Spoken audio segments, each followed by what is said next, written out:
20 سال گزرنے کے بعد بھی لگائی گئی مین فیروز پور روڈ پر سٹریٹ لائٹس بحال نہ کی جا سکی۔ اسی پر مزید رپورٹ کر رہے ہیں سواسل سے سلامت علی۔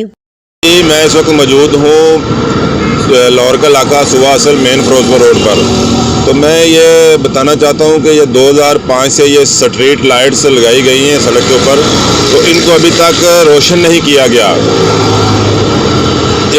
جب یہ لگائی تو ایک دو دن ان میں لائٹ جلائی گئی، تو اب 2005 کے بعد ان میں لائٹ نہیں ہے۔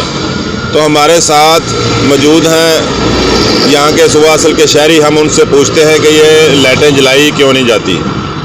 جی بہت شکریہ سر۔ یہ نا 2005 میں سابقہ حکومت نے لائٹ لگائی تھی، لیکن یہ جب چلائی تو عارضی طور پہ جنریٹر پہ ان کو منتقل کیا گیا، 1-2 دن کے لیے یہ لائٹیں جلائے گی، لیکن اس کے بعد ان لائٹوں کو لاوارث چھوڑ دیا، جس کی وجہ سے یہ رات کو علاقہ اندھیرے میں ڈوب جاتا۔ ہماری اعلیٰ قوم و مقامی انتظامیہ سے درخواست ہے لائٹس کو بحال کیا جا سکے تاکہ ہونے والے جرائم اور جہاں پر جو بھی واردات ہیں ان کی روک تھام کی جا سکے۔ آپ مجھے بتائیں کہ یہاں کے آپ کے MNA اور MP کون سے ہیں؟ آپ نے ان کو کبھی شکایت کی ہے یا نہیں کی؟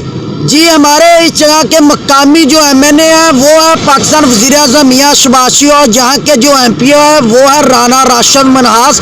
ہم نے متعدد بار سوشل میڈیا پر اس چیز کی چرچا بھی کی ہے، لیکن انتظامیہ کی طرف سے اس پر کوئی بھی عمل نہیں لایا گیا۔ تو ہماری لہٰذا یہی درخواست ہے کہ اس پر کارروائی کیجیے اور ان لائٹوں کو بحال کیا جائے۔ جی ناظرین، آپ نے سنا، آپ نے مقامی شہری کی بات سنی کہ یہ 2005 سے لائٹیں لگائی گئی ہیں، ان میں جو تاریں تھیں وہ بھی چور نکال کر لے گئے، نشئی وغیرہ لے گئے۔ تو ان کا کہنا ہے کہ ہماری وزیر اعلیٰ اور وزیر اعظم سے اپیل ہے کہ مقامی انتظامیہ کو کہہ کر ان کو جلایا جائے۔ جی سلامت علی، سواسل لاہور۔